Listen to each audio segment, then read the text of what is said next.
Bismillahirrahmanirrahim. Assalamualaikum warahmatullahi wabarakatuh. Waalaikumsalam warahmatullahi wabarakatuh. Alhamdulillah rabbil alamin. Wassalatu wassalamu ala asrofil anbiya'il mursalin wa ala alihi wa sahbihi ajma'in, amma ba'du. Pertama kali kita panjatkan puji syukur kepada Allah Subhanahu wa taala. Sampai hari kita masih diberikan kesehatan, kesempatan serta kelapangan waktu sehingga kita dapat berdiskusi terkait dengan persiapan field trip yang akan dilakukan besok hari, tepatnya di tanggal 28 Agustus tahun 2025 bersama TK Islam Terpadu Qurrata A'yuni. Selawat berkahkan salam mari kita hadiahkan kepada junjungan Nabi besar kita baginda Rasulullah Sallallahu Alaihi Wasallam. Semoga kalau insya Allah kita mendapat syafaat dalam akhirat. Yang pertama yang saya hormati Umi Lani, Kepala Sekolah TK Islam Terpadu Qurrata A'yuni, yang juga turut hadir ada Umi Naila, dan nanti mungkin menyusul ada Umi Rini.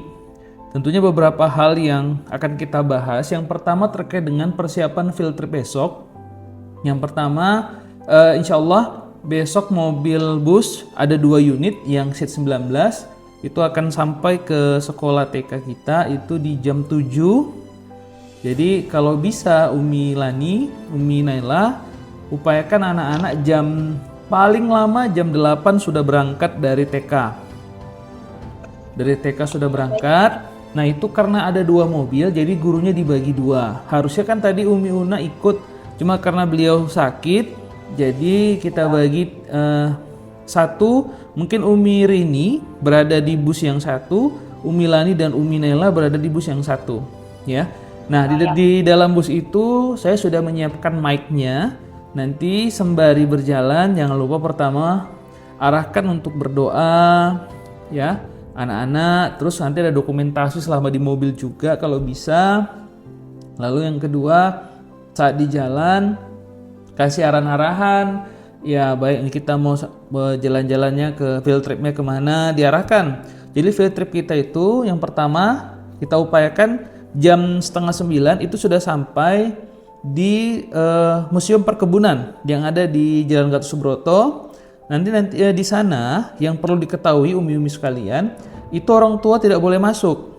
Yang boleh masuk itu hanya anak-anak dan para guru maupun kepala sekolah.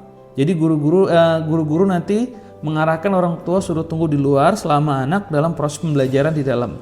Nanti di dalam ada tour guide-nya.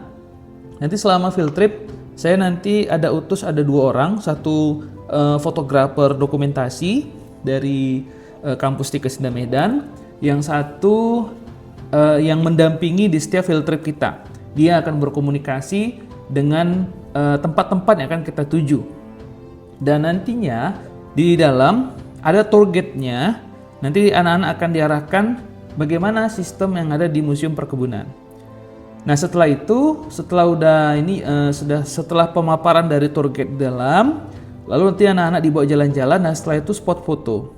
Jadi kita ada 5 tempat yang akan kita datangin umi-umi sekalian. Kalau bisa semuanya harus tepat waktu, karena nanti kalau tidak takutnya kesorean kali. Kasihan juga anak-anak. Ya, jadi itu tempat pertama. Lalu setelah dari Museum Perkebunan, anak-anak dan para guru umi-umi sekalian itu akan beranjak ke Istana Maimun. Jadi Istana Maimun itu sudah kita septikan di sana. Di sana nanti untuk sesi spot foto dan keliling melihat yang ada di dalam Istana Maimun. Namun kalaupun nanti ada yang mau foto dengan pakaian adat, itu di luar dari kutipan yang di awal Umi Naila. Nah nanti tinggal konfirmasi di lapangan saja nanti kalaupun ada mau sewa pakaian adat. Tapi itu pun takutnya tidak terkejar. Paling tidak ya sudahlah, yang penting datang spot foto, dilanjutkan dengan trip berikutnya. Jadi nanti setelah dari Istana Maimun beranjak ke Masjid Raya. Ya, Masjid Raya. Ya nanti di sana mau sholat duha boleh, di anak-anak disuruh sholat duha di sana, baru spot foto. Nah, itu juga diarahkan kalau bisa anak-anak sholat duha di sana diajarkan. Begitu. Ya Umi Lani ya, Umi Naila. Nah, setelah dari Masjid Raya, lalu kita beranjak ke Museum Negeri. Nah di Museum Negeri itu juga nanti kita siapkan tour guide-nya. Kalaupun tidak ada tour guide-nya, nanti umi-uminya yang jadi tour guide di dalam. diarahkan karena dalam itu ada artefak dan lain sebagainya, kan ada keterangannya juga. Jadi itu ada lantai 1, lantai 2 kalau tidak salah. Nanti anak-anak diarahkan dulu ke lantai 1, lalu ke lantai 2, baru nanti seterusnya. Jadi itu Umi Lani, Umi Naila ya. Lalu setelah dari istana dari Museum Negeri yang ada di Teladan, lalu lanjutkan ke Indah Mini Zoo. Nah di Indah Mini Zoo nanti ada tour guide-nya juga. Nah nanti saya juga ikut di situ.